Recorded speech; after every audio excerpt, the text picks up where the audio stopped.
अनुगुल जिले में नारी शक्ति बंधन कार्यक्रम में जोगदेले मुख्यमंत्री। नारी शक्ति बंधन अधिनियम को समस्ते दृढ़ समर्थन करने को मुख्यमंत्री आह्वान करिसेंती। संसद और विधानसभा 33% आसन संरक्षण नहीं एक ऐतिहासिक पदक्षेप बोली कहिसेंती मुख्यमंत्री श्री मोहन माझी। सुभद्रा हिताधिकारी बरपाड़ ब्लॉकर अधिवासी तिलोत्तमा सामंतों सह वार्तालाप करी सुभद्रा योजनार गो पालन करी किपरि आत्मनिर्भर होई पारिछंती से विषय रे आलोचना करिथिले। मुख्यमंत्री उल्लेख करथिले जे अनुगुल जिले में 90,000 रु अधिक लक्षपति दीदी थिबा बेले समग्र राज्य में 17 लाख रु अधिक लक्षपति दीदी अछंती बोली प्रकाश करथिले। एहा छड़ा मुख्यमंत्री कन्या विवाह योजना रे 388 जन कन्या विवाह पई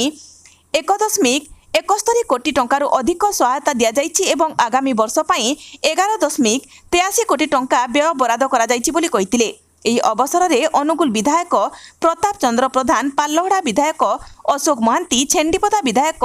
ଅଗସ୍ତି ବେହେରା, ଜୋନ୍ 28 ଜିଲ୍ଲା ପରିଷଦ Mira Gananayak, NAC vice chairman Anupama Sahu, Angul ଜିଲ୍ଲାପାଳ अब्दाल मोहम्मद अख्तर प्रमुख उपस्थित थिले। नारी शक्ति बंधन कार्यक्रम आज संसद रे आलोचना संसद रे आलोचना चली नारी शक्ति आपन भी कहउतले आह्वान भी दउतले महिला माने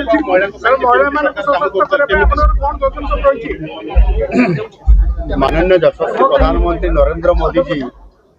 2014 मसीहारू भारत वर्षर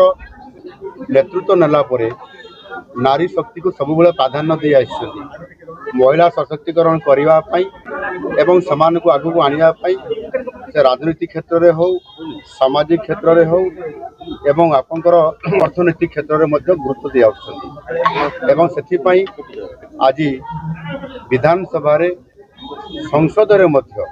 किभली भाव 33% केमती समानकर प्रतिनिधित्व रही पारिबो ताकू आधार करी नारी शक्ति बंधन अधिनियम ये आनी पार्लियामेंट रे ये डिस्कशन चली प्राय भोटिंग दबा आरंभ प्रक्रियाकरण जारी रहिबो। एबे आलोचना जारी रही। निश्चित भाव में आम से आशा रखुचु जे जेहेतु समस्त जनसंख्यार अधा होउचंती महिला एवं समानंकु समान अधिकार देवार ये गोटे बहुत बड़ संवैधानिक व्यवस्था भितर हेबा कथा ताकू आधार करके आज करा जाउछि। आम तो आशा रखु निश्चित भाव में यह पार्लियामेंट रे अनुमोदन लाभ करिया पई, किंतु विरोधी दल तरफ विरोधाभास मध्य होउछि। एणु प्रकृत रे जदि जो विरोधी जो माने विरोध करूछन जदि महिला मानक सशक्तिकरण करिबारे महिला मानक समानता आनिबार जदि तांकर टिके भी जदि चिंता थाए ताले निश्चित भाव में समाने याकू समर्थन देबे। आ सेति पई महिला मानकू सचेतन करिबा पई